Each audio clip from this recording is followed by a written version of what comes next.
नमस्ते दोस्तों। कभी सोचा है शिव आखिर है क्या? क्या वे केवल एक देवता है या फिर वे किसी गहरे सत्य का प्रतीक है? भगवान शिव की मूर्तियों को देखिए। उनके गले में सांप है, साथ में नंदी बैल है, शरीर पर भस्म है, रहने की जगह कोई महल नहीं बल्कि शमशान।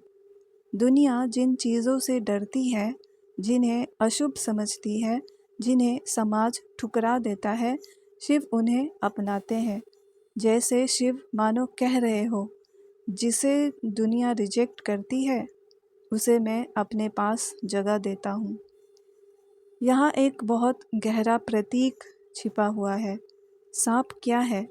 सांप हमारे भय और पशुता का प्रतीक है। बैल क्या है?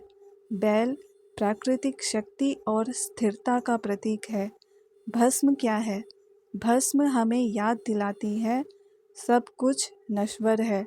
आज जो शरीर है, जो अहंकार है, जो पहचान है, एक दिन सब भस्म हो जाएगा। शिव अपने शरीर पर भस्म लगाकर मानो कह रहे हैं, जिसे तुम इतना पकड़ कर बैठे हो वह सब एक दिन राख बन जाएगा। अब एक और गहरी बात समझो।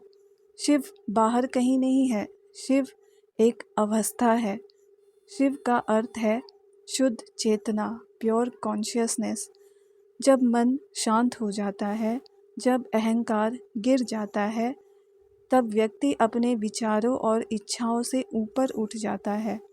उस अवस्था को ही शिवत्व कहा गया है, यानी तुम्हारे अहंकार का विलोप होना ही शिवत्व है।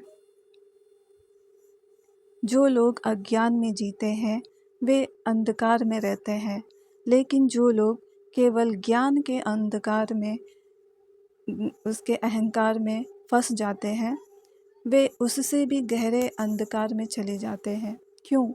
क्योंकि ज्ञान भी अहंकार बन सकता है। हमारे भीतर 3 बड़ी शक्तियाँ काम करती है: मन, इंद्रियाँ, अहंकार। जब मन इंद्रियों के पीछे भागता है तो जीवन बाहर की चीज़ों में उलझ जाता है, लेकिन जब चेतना ऊपर उठती है तो व्यक्ति इन सब का साक्षी बन जाता है, और वही साक्षी भाव है शिव। चेतना क्या जितनी हम चेतना के स्तर को ऊंचा रखेंगे, उतना ही हम पशुता से दूर रहेंगे। मनुष्य जन्म बहुत दुर्लभ है, क्योंकि केवल मनुष्य ही अपनी चेतना को पहचान सकता है। जानवर केवल प्रवृत्ति से चलते हैं, लेकिन मनुष्य जाग सकता है, और जब मनुष्य जग जाता है तो उसे पता चलता है जिसे वह बाहर खोज रहा था वह तो हमेशा से भीतर ही था। अगर वे शिव हमें ये सिखाते हैं कि तुम सरल रहो, अहंकार को छोड़ो, अपने भीतर झांको, और सबसे बड़ी बात, अपने भीतर की चेतना को पहचानो। क्योंकि जब अहंकार मिटता है और चेतना जागती है तो वही अवस्था है शिव। इसलिए कहा गया है, शिव कोई व्यक्ति नहीं है, शिव एक अवस्था है। और जब तुम अपने भीतर उस शांति, उस साक्षी भाव को पहचान लेते हो, तब समझो तुम्हारे भीतर शिव प्रकट हो गए।